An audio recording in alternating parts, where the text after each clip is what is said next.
कि आपके इल्म में होगा कि पाकिस्तान को अंधेरे में डूबे हुए आज दूसरा दिन है। कल पहले दिन पाकिस्तान का 80% हिस्सा बिजली से महरूम था और जब बिजली नहीं होती तो उससे गैस की लोड शेडिंग में भी इजाफा हो जाता है।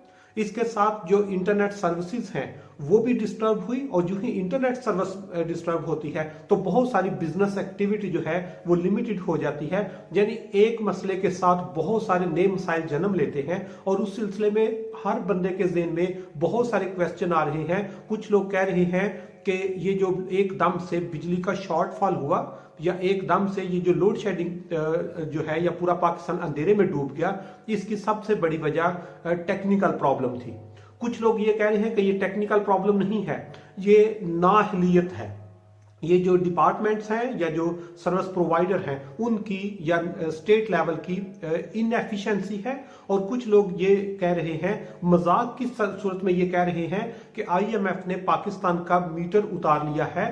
तो ये जो मजाक है ये भी किसी हद तक हकीकत के बिल्कुल करीब है। और आज के सेशन में मैं आपके साथ ये डिस्कस करूंगा कि ये जो एकदम से इतना बड़ा जो क्राइसिस है, पूरा पाकिस्तान अंधेरे में डूब गया, इसके बिहाइंड कौन से फैक्टर्स हैं। नंबर पर हम बात करेंगे कि ये जो फॉल्ट आया है ये भी कितने दिनों तक जो है ये लाइंस या जो बिजली की फराहमी है ये स्टेबल हो जाएगी। और तीसरे नंबर पर हमारे पास इसका अल्टरनेट क्या है, क्या हो सकता है और हमें किन चीजों पर सोचने की जरूरत है।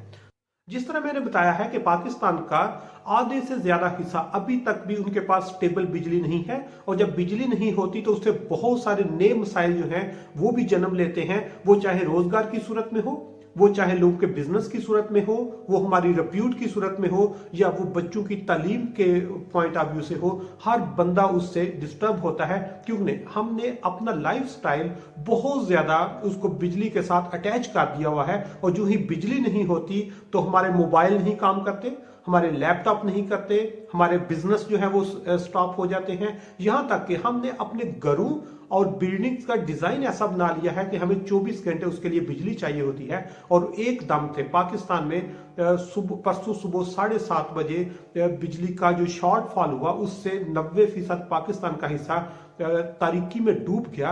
और उस तारीकी में एकदम से जो डूबा उसके बिहाइंड कौन से फैक्टर हैं, उसमें सबसे पहले ये बताता जाऊं कि ये कोई टेक्निकल फॉल्ट नहीं था, इसको हम इनएफिशिएंसी कह सकते हैं। इनएफिशिएंसी इस तरह कि पूरी दुनिया में जब बिजली की सर्विस लोगों को प्रोवाइड की जाती है तो जो भी मेन लाइन होती है या नेशनल जो ग्रिड होते हैं उन पर एक अल्टरनेट जो है लाइन वो अवेलेबल होती है। उसका पूरी दुनिया में एक स्टैंडर्डाइज फार्मूला उसको कहते हैं N-1 कि आपके पास जितनी लाइंस हैं उनमें से एक लाइन आपने स्पेयर रखनी होती है ताकि किसी वक्त कोई भी इमरजेंसी हो जाए तो आप उसी वक्त जो अल्टरनेट आपने रखी हुई है उस पे चला दें।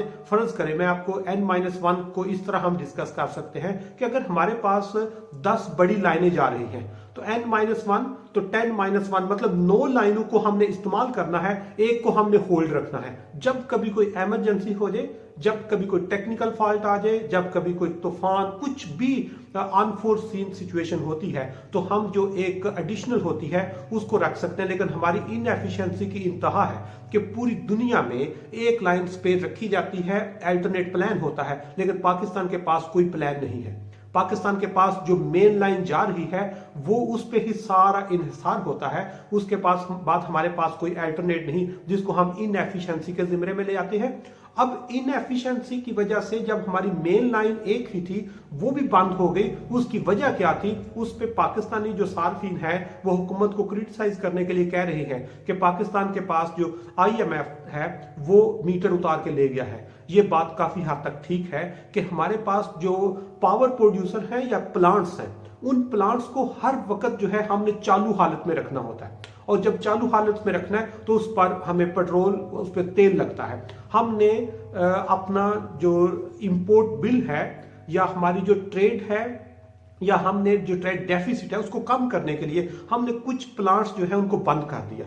जो ही प्लांट्स को बंद किया ताकि हमारा तेल की बचत होए, तो लेकिन वो बंद करने से एकदम से जो उसकी पोटेंशियल है या एफिशिएंसी है वो कम हुई, जिसकी वजह से एक लाइन ट्रिप कर गई। जब एक ट्रिप की, उससे दूसरी ट्रिप की, तीसरी ट्रिप की, इस तरह पूरे का पूरा जो पाकिस्तान है वो अंधेरे में डूब गया। उसके लिए इनको मिनिमम जो तेल चाहिए था वो हमारे पास अवेलेबल नहीं था।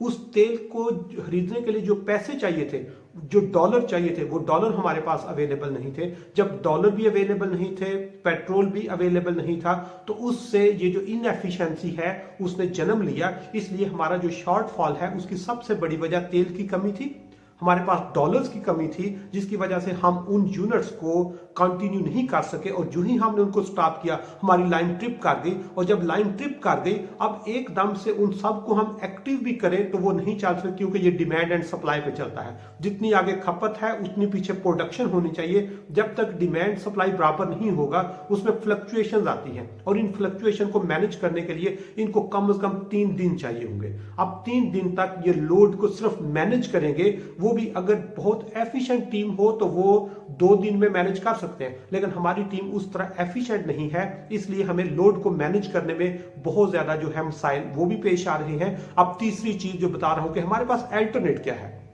पाकिस्तान दुनिया का शायद वाहिद कंट्री है जहां पर 80 से 90% एरियाज ऐसे हैं जहां पर हम सोलर पैनल से सोलर एनर्जी के थ्रू अपनी जरूरियात पूरी कर सकते हैं। इतना पोटेंशियल होने के बाद भी हमने सोलर को आज तक प्रायोरिटी में नहीं रखा। हमें लोगों को सोलर प्लेट्स जो है वो इंस्टॉलमेंट पे देनी चाहिए।